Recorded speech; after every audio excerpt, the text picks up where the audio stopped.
धनु एस्ट्रो के दर्शकों जरा ध्यान से सुनिए।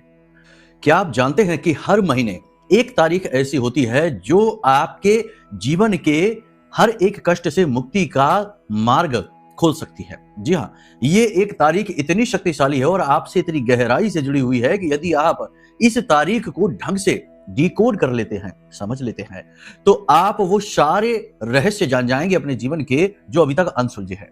कि जीवन में असफलता क्यों है, सारे अच्छे गुण होने के बाद भी मान सम्मान में कमी क्यों है, क्यों मेहनत का वो फल नहीं मिलता जो मिलना चाहिए और आपसे कम लायक और योग्य लोग आपसे आगे निकलते जाते हैं। खैर कोई बात नहीं है, हम आपको आज इस एक तारीख के विषय में बताते हैं, लेकिन इससे पहले एक चीज और समझ लीजिए कि अगर आपकी जन्म पत्री में कोई पाप ग्रह योग बना हुआ है, जैसे कि कुंडली में कुछ ग्रह हैं जो शुभ होने बहुत जरूरी है, गुरु मंगल से मिलकर यदि चांडाल हो जाता है या नीच का वक्र या अस्त हो जाता है, तो ये स्थिति उत्पन्न हो जाती है कि जहां तक को मेहनत के फल नहीं मिलते। इसी प्रकार मंगल है, इसी प्रकार सूर्य है और बुध, इन ग्रहों को शुभ होना बहुत जरूरी है। तो अब आपकी कुंडली में जन्म पत्री में यदि इन ग्रहों में खराबी है तो उन्हें मिटाना बहुत अनिवार्य है, वरना जीवन संघर्ष की एक कहानी मात्र होगा। तो सबसे पहला काम आप ये करिए कि अपनी कुंडली का आकलन अवश्य ही कराइए, ये सबसे महत्वपूर्ण है। नंबर वीडियो में दिए गए हैं।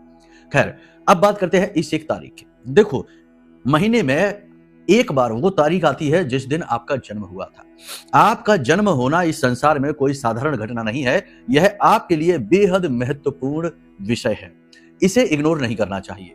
तो आप यदि चाहें तो इस दिन को इस तरीके से करें। लोग जन्मदिन मनाते हैं, वर्ष में एक बार मनाते हैं। हम आपको बताते हैं कि महीने में जिस तारीख को आपका जन्म हुआ है वो तारीख किसी न किसी ग्रह से जुड़ी हुई है। मानकर चलते हैं कि अगर आपका जन्म 8 तारीख को हुआ है या फिर 17 तारीख को हुआ है या 26 तारीख को हुआ है, तो शनि से जुड़ा हुआ है आपका जन्म। आपको इस दिन क्या करना है, इस दिन आपको अंधे भिखारियों को या अंधे लोगों को कुछ न कुछ अन्न भोजन का दान और धन का दान अवश्य करना है। और इस दिन बैठकर आपको कम से कम 11 माला ओम नमः शिवाय पंचाक्षरी मंत्र का जाप करना है। इसी प्रकार हर दिन किसी न किसी देवता से जुड़ा रहता है अंकों के आधार पर। ये आप हमें जब कुंडली दिखाएंगे तो हम आपको बताएंगे। तो आपको अपने जन्मदिन के दिन 3 कार्य जरूर करने हैं। पहला कि मंदिर जरूर जाना है, दूसरा गाय को हरी घास अवश्य खिलानी है और तीसरा चींटियों को पंजीरी यानी कि आटा जिसमें शक्कर मिली होती है ये अवश्य डालना है। इस कार्य को करेंगे जब आप, तो आपको बहुत सारी सफलता अपने आप आकर मिलने लगेगी, मेहनत के फल मिलने शुरू हो जाएंगे। दोषों को नाश करना बहुत जरूरी है, कुंडली इसलिए अवश्य दिखाइए। नंबर वीडियो में है। प्रेम से बोलिए जय माई की।